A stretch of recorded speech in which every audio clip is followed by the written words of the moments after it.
Hi, today I'd like to introduce you to some of the features of an IDRATEK home automation system using a live demo. But before I start on that, I think it's worth talking a little bit about some of the general context. Although you can find many technologies out there these days which call themselves smart home systems, most are actually not very smart. They tend to be more like jazzed up remote controls.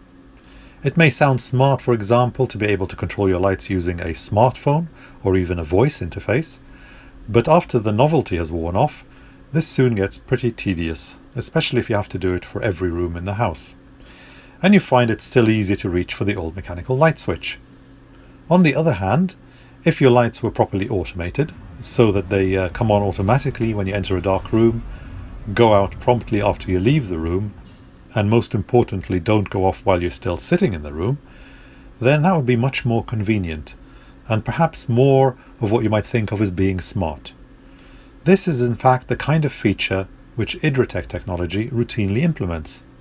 So what differentiates our technology is that it has a very high emphasis on automation, and also on creating what we describe as a holistic smart home structure. In other words, integrating a whole bunch of functions whose value then becomes much greater than the sum of the parts. And it's this integration philosophy that creates a much more useful and friendly smart home experience as compared to what you might get, for example, if you tried to cobble together a bunch of individual so-called smart home gadgets. Now, gadgets can be great fun when you first get them, but most people don't really want to be at the helm of the Starship Enterprise just to manage their home on a daily basis. So the IDRATEK system tries its best to provide automation wherever possible. In our opinion, the less need for user intervention, the better. That being said though, there will always need to be a way for users to override any automation and to operate features for which automation is not relevant. Also to access the huge amount of information which such technology is gathering all the time.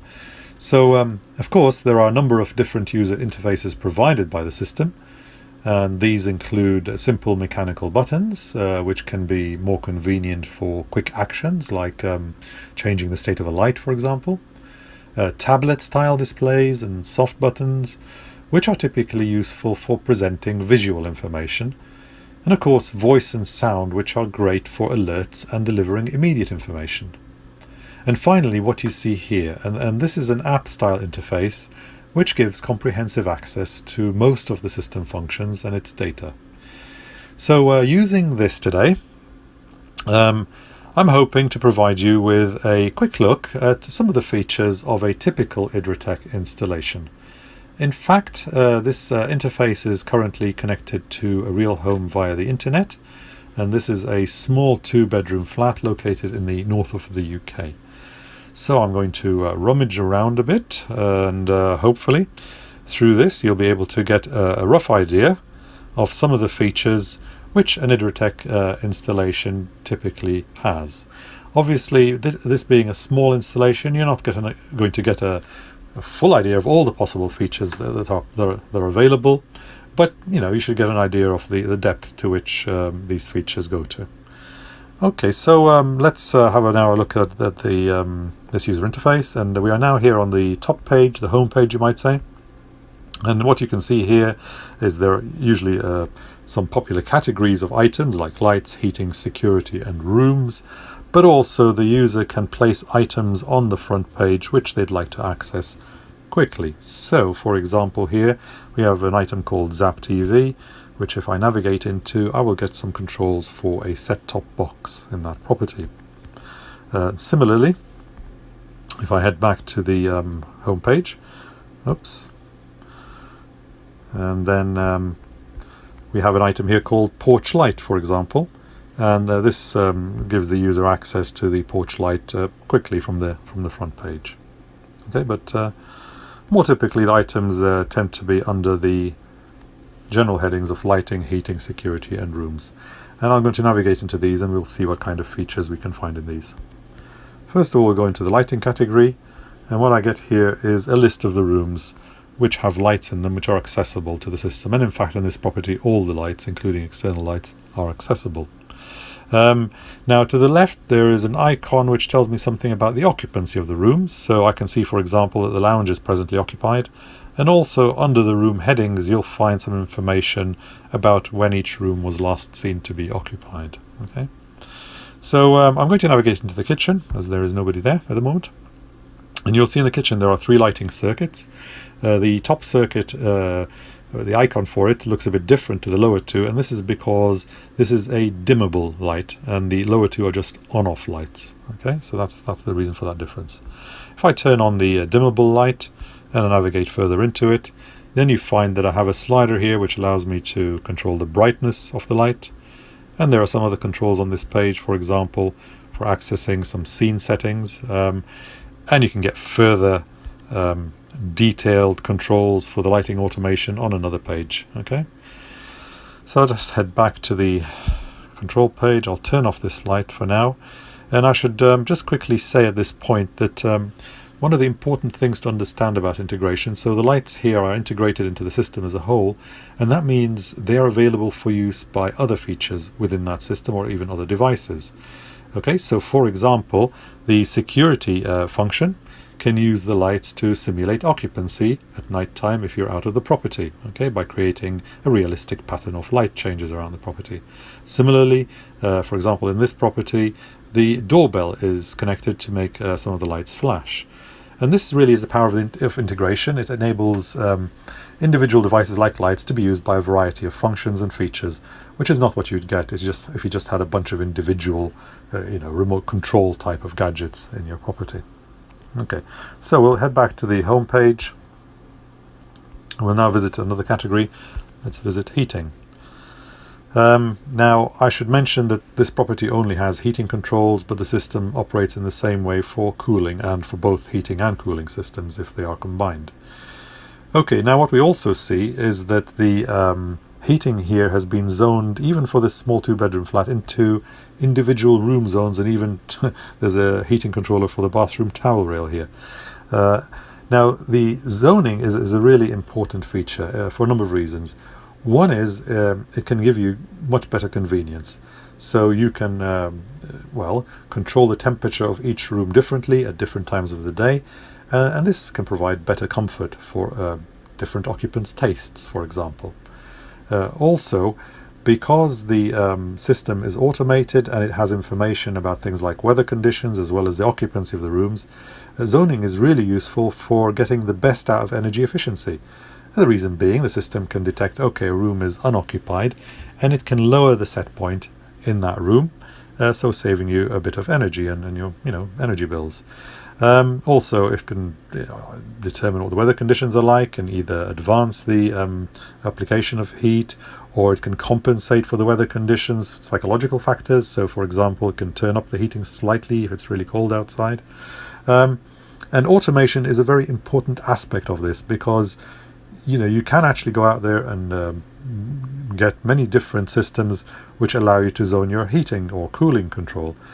But typically speaking, these will just generally present you with an app of some form, and you remain the controller. So you have to decide, is a room occupied or unoccupied, or whatever criteria you use to turn down the heating. And pretty soon this gets pretty tiresome, and you stop doing it, and you lose out on the energy efficiency gains. Automation, on the other hand, works tirelessly, so you get the gains without thinking about it, and it's really convenient. Okay, so automation, very important. Anyway, we'll just navigate into one of these heating controllers for extra information here. And I've gone into the lounge heating controller. What you can see on the next page is the kind of user control that's provided here. It's quite simple, actually. It's just allows you to turn up the heating or turn down the heating. And the reason for this is that heating control is automated, so it's following a set point profile, a 24-hour, 7-day-a-week profile. And this set point can actually vary automatically based on the system's decisions. I mentioned previously, for example, that it can lower the set point if a room is unoccupied.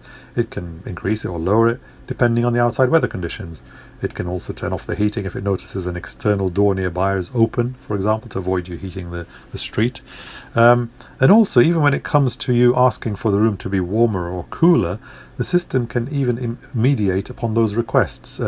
So if I asked for the room to be warmer and the system, for example, notices that actually it's still heating that room up to the set point, it hasn't quite reached the set point, it may ignore your request at that point. Also, the system can make intelligent decisions, like if you do increase the temperature in your room, then it can remove your increase at an appropriate time, for example, after you leave the room for a while, or some other such criteria. And this avoids that, if you like, the user override remaining on indefinitely and wasting you energy.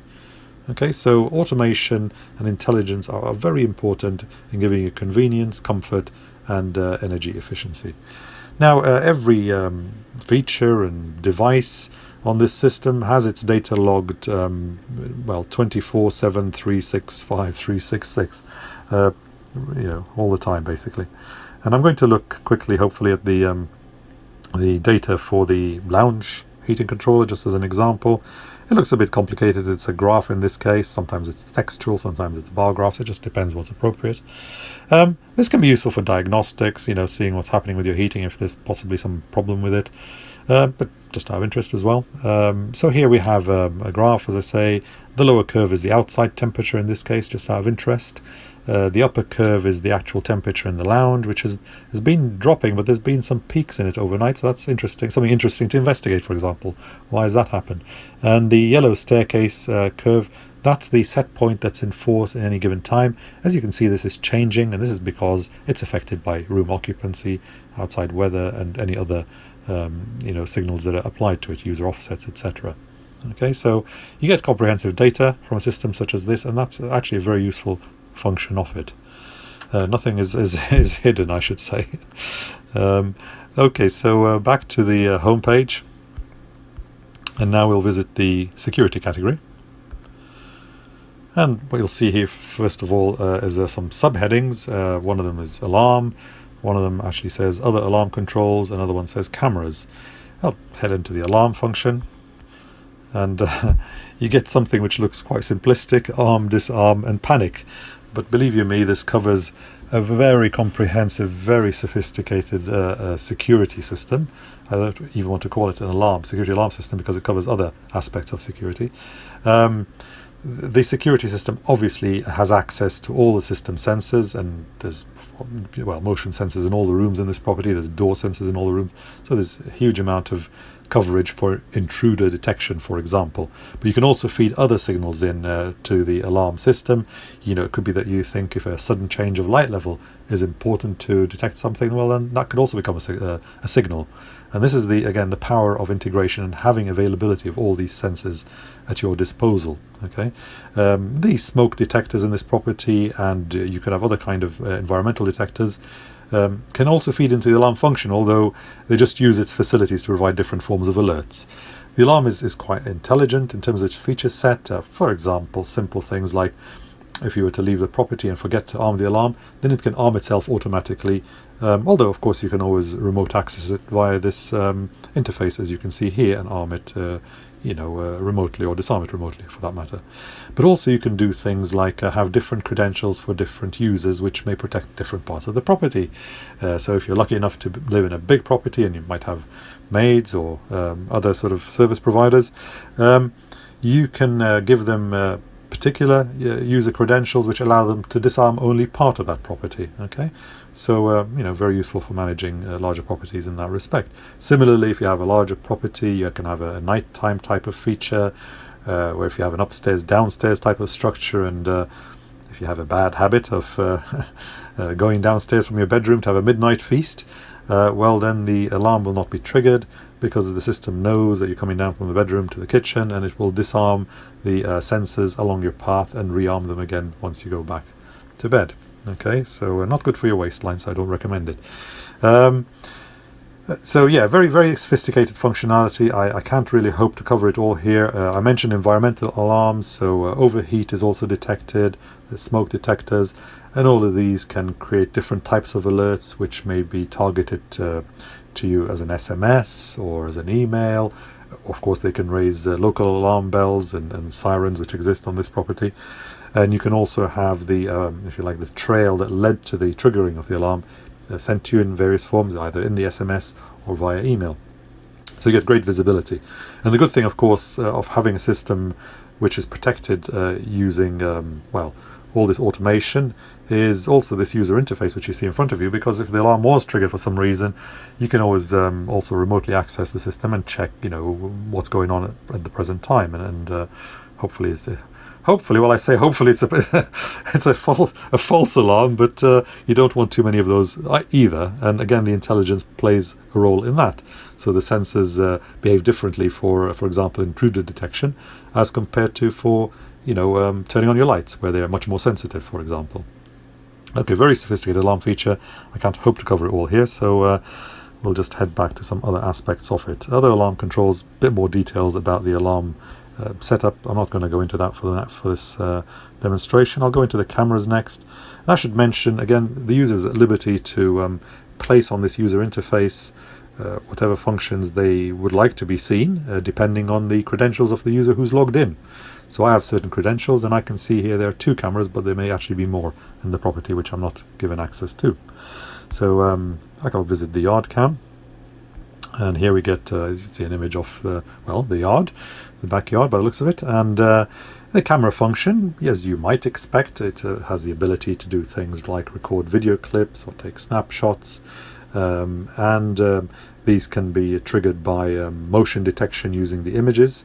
But because the camera function is integrated into the system, it's not just a separate security camera.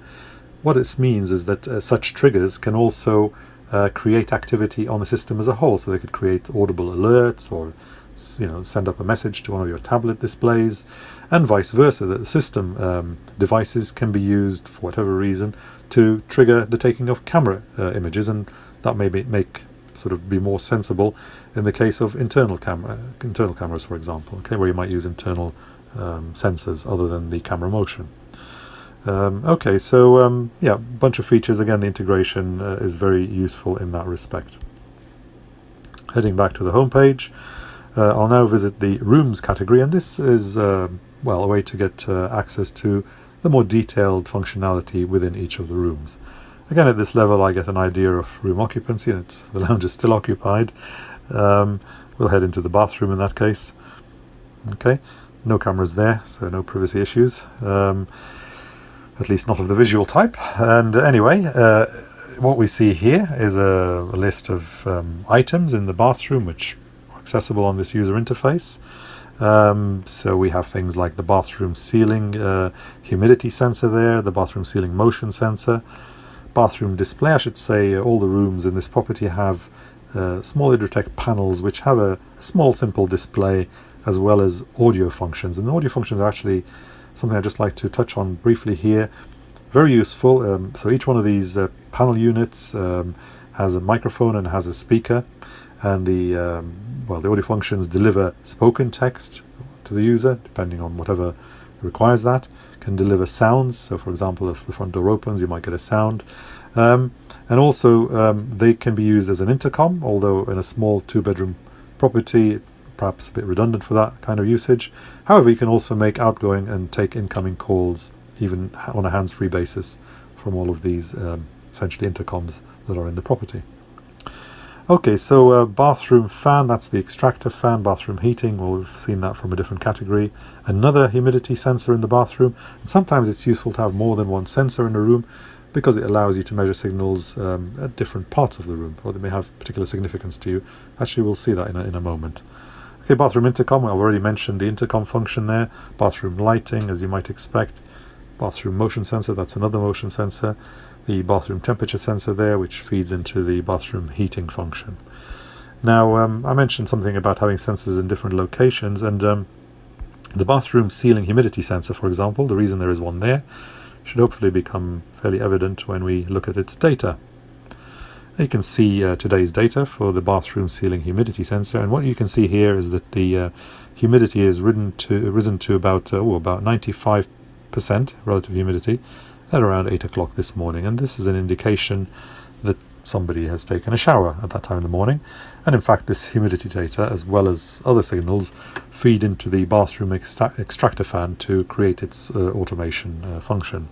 Okay, I'll just visit one more room, just so you can see sort of different kinds of appliances you might find around this property. we find now the kitchen is occupied. I'll still visit that because, as I say, there's no real privacy concerns, there's no cameras. In the kitchen, for example, we find there's a boiler there in the kitchen whose function you can either control it, although you wouldn't normally manually control that, or you can look at its data, see whether it's on or off. There's a cooker meter there. There's electricity metering going on in this property, which we'll look at in a bit more detail in a little while. Kitchen occupancy, well, we already know the kitchen was occupied. Kitchen area sockets are being metered.